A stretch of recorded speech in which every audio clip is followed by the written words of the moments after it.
السلام علیکم ورحمۃ اللہ وبرکاتہ۔ ناظرین کرام، تہجد کی نماز کے تعلق سے کچھ باتیں آپ کے سامنے ہم رکھنے جا رہے ہیں۔ آپ سے گزارش ہے کہ آپ اینڈ تک ویڈیو دیکھیے گا، انشاءاللہ مزہ آنے والا ہے اس ویڈیو میں۔ آپ کے لیے بہت ہی بہترین یہ ویڈیو آج ہونے والا ہے۔ دیکھیے، جو لوگ تہجد کی نماز پڑھتے ہیں اس ویڈیو کو ضرور دیکھیے گا، اسکپ بالکل بھی نہیں کیجیے گا۔ یہ آپ کے لیے ایک تحفہ ہے، گفٹ ہونے والا ہے۔ اور جو لوگ تہجد کی نماز نہیں پڑھتے ہیں نا، وہ بھی اس ویڈیو کو دیکھیے گا، انشاءاللہ ایمان تازہ ہو جائے گا۔ دیکھیے ناظرین کرام، ہم اور آپ اکثر دعائیں کرتے ہیں، سنتے رہتے ہیں کہ اللہ تعالیٰ جنت میں ہمیں حضور صلی اللہ تعالیٰ علیہ وآلہ وسلم کا قرب نصیب فرما۔ دعا کرتے ہیں نا، ہر انسان کی یہ خواہش ہوتی ہے، جس کے دل میں بھی ذرہ برابر ایمان ہے نا، اس کی یہ خواہش ہوتی ہے کہ جنت میں نبی پاک صلی اللہ علیہ وسلم کا قرب مل جائے۔ اس سے بڑی بات کیا ہو سکتی ہے؟ بھائی، کچھ پانے کے لیے کچھ کھونا پڑتا ہے، اس بات کو آپ بہتر طریقے سے جانتے ہیں۔ اب آئیے میں آپ کو بتاؤں، نبی پاک صلی اللہ علیہ وسلم تہجد کس طریقے سے پڑھا کرتے تھے۔ ہماری خواہش اور نبی پاک صلی اللہ علیہ وسلم کا عمل دیکھیے۔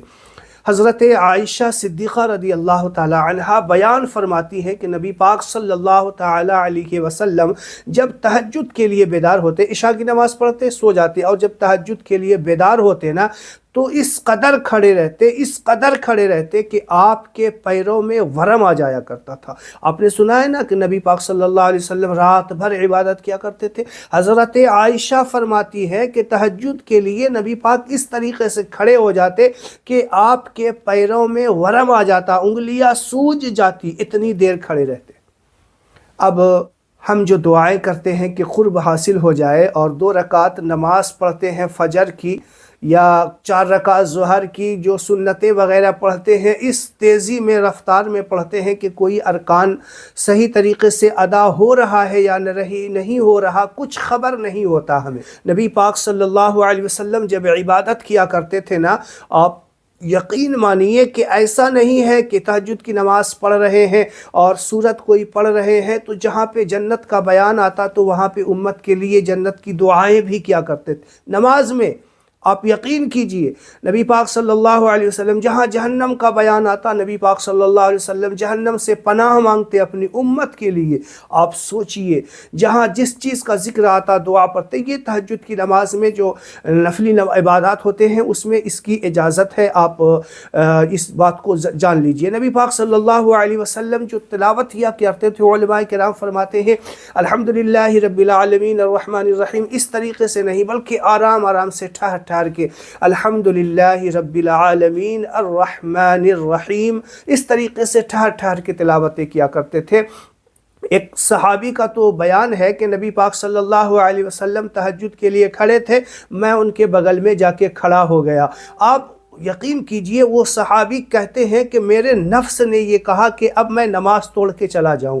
اتنی دیر نبی پاک صلی اللہ علیہ وسلم کھڑے رہے، اور کھڑے ہی رہے نہیں بلکہ اس میں جو قرآن کی تلاوتیں کر رہے ہیں وہ کرتے چلے گئے یہاں تک کہ سورہ بقرہ پورا ختم کر دیا۔ وہ صحابی کہتے ہیں کہ سورہ بقرہ ختم ہونے کے بعد نبی پاک صلی اللہ علیہ وسلم رکوع میں جائیں گے۔ جب سورہ بقرہ ختم ہو گئی، آگے اسٹارٹ کر دیا۔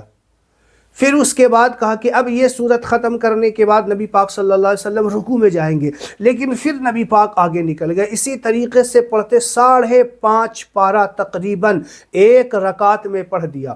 اور پڑھنے کا انداز میں نے آپ کو پہلے بتا دیا تھا، کوئی زیادہ یہ نہیں ہے۔ آج لوگ کہتے ہیں کہ فٹافٹ جو تراویح پڑھاتے ہیں نا وہی حافظ اچھا ہے۔ ایک جگہ میں جو ہے دوران امامت میرے صدر کہیں گئے تھے، اور وہاں سے تراویح پڑھ کر کے آئے، کہا کہ یار حافظ صاحب، حافظ جی تو میں نے وہاں فلاں جگہ دیکھا تھا، آج 1 پارہ 22 منٹ میں پڑھا دیا۔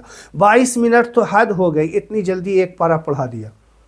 اب بتائیے ان کو کیا جواب دیا جائے؟ تو اس طریقے سے 20 منٹ میں 1 پارہ جو ہے پڑھا دیا، رکوع سجدہ بھی اس میں ہوا ہوگا، 20 رکعت جو ہے پڑھی گئی، 20 منٹ میں ایک پارہ بھی پڑھا گیا، تو وہ کس انداز سے قرآن پڑھا گیا ہوگا۔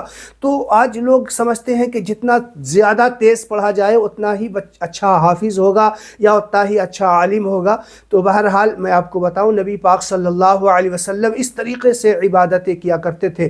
وہ صحابی بیان فرماتے ہیں کہ جب نبی پاک صلی اللہ علیہ وسلم رکوع میں گئے نا، رکوع میں، تو کہا رکوع جو ہے وہ حد قیام تھا، کچھ کم و بیش یعنی قیام کے مقدار کا ہی رکوع ہونے والا ہے۔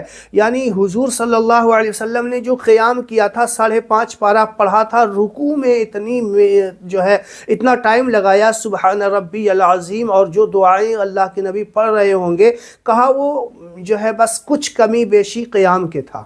اور وہ فرماتے ہیں کہ جب سجدے میں گئے تو سجدہ جو ہے وہ بھی رکوع کے مقدار ہی کچھ کم بیش تھا، یہ حالت۔ اور جلسہ جو کیا، جو دونوں سجدوں کے درمیان بیٹھتے ہیں، تو کہا وہ بھی سجدے کی ہی مقدار میں کم و بیش تھا۔ اور جب قومہ میں ہوئے، رکوع سے کھڑے ہوئے، تو کہا کہ وہ بھی رکوع کی ہی مقدار کم و بیش تھا۔ تو اس طریقے سے نبی پاک صلی اللہ علیہ وسلم نمازیں ادا کیا کرتے تھے اور پھر اپنی امت کے لیے دعائیں کیا کرتے تھے۔ تو یہ تہجد کی نماز ہے، اور میں آپ سے یہ نہیں کہہ رہا کہ آپ 5 پارہ، 2 پارہ، 4 پارہ پڑھو، لیکن جو بھی نمازیں آپ پڑھو نا، ذرا دھیان رکھیے گا، کیونکہ رب کی بارگاہ میں آپ کھڑے ہیں۔ جتنا یہ نمازیں، کیونکہ فرض واجب تو ہے نہیں، یہ محبت کی نماز ہے، رب کی لاڈلی عبادت ہے۔ یاد رکھیے گا کہ یہ محبت میں پڑھی جانے والی عبادت ہے۔ کبھی بھی اسے اپنے فائدے کے لیے یا اپنا بینیفٹ سمجھنے کے لیے آپ جا کر کے عبادت کریں، یہ جو ہے مجھے مناسب نہیں لگتا۔ کیونکہ ہاں کر سکتے ہیں، اللہ تبارک و تعالی سے منوانے والی عبادت ہے، دعا قبول کروانے والی عبادت ہے، لیکن جو اصل اس کا بینیفٹ چاہتے ہیں نا، جو لوگ چاہتے ہیں نا نبی پاک صلی اللہ علیہ وسلم کا قرب جنت میں ملے، تو اس نماز کو جو ہے نا محبت میں پڑھا کرو، رب کی محبت میں، رب کے لیے ہی اس نماز کو پڑھا کرو، اپنے بینیفٹس کو جان کر کے، یہ کہ میں اس نماز کو پڑھوں گا تو میرا یہ ہو جائے گا، میرا وہ ہو جائے گا، اس لیے نہیں، بلکہ خالص اللہ کے لیے پڑھا کرو۔ پھر اس کے جو بینیفٹس اللہ تعالیٰ آپ کو عطا کرے گا تو وہ ہم کو بالکل ملے گا۔ تو اس میں کوئی نہیں، لالچ نہیں، بلکہ محبت میں یہ نماز پڑھا کرو۔ امید ہے آپ کو بات سمجھ میں آ گئی ہوگی۔ یہ نماز ایسی نماز ہے کہ بندے کا چہرہ روشن ہو جاتا ہے، اور کہا جاتا ہے کہ جو بندہ اس نماز کو اپنی عادت بنا لیتا ہے نا، تو فقر و فاقہ اس کے گھر سے دور ہو جاتی ہے، اس کی زندگی سے مایوسیاں ختم ہو جاتی ہیں، اس کا چہرہ روشن ہو جاتا ہے۔ اور نبی پاک نے فرمایا کہ یہاں تک کہ حبش کا جو کالا حبشی ہو، اسے بھی اللہ تعالیٰ اس کے چہرے کو بھی روشن کر دیتا ہے۔ آپ اندازہ لگائیے گا کہ یہ نماز انسان کو بوڑھا نہیں ہونے دیتی، کیونکہ جو بندہ رب کی بارگاہ میں تنہائی میں جھکتا ہے نا، پھر اللہ تعالیٰ کسی کے سامنے اس بندے کو جھکنے نہیں دیتا ہے، اور وہ اندر سے اسے اسٹرانگ کر دیا کرتا ہے۔ ایک عبادت ایسی ہے، اور میں آپ کو پھر یہی کہوں گا کہ خالص اللہ کے لیے پڑھا کرے، اور اخلاص کے ساتھ، للہیت کے ساتھ پڑھا کرے، عبادتیں کیا کرے، اور محبت میں جو نماز پڑھی جاتی ہے نا، اس کا صلہ محبت ہی ملا کرتا ہے۔ اس ویڈیو کو زیادہ سے زیادہ شیئر کریں، میرے لیے دعا کریں۔ السلام علیکم ورحمۃ اللہ وبرکاتہ۔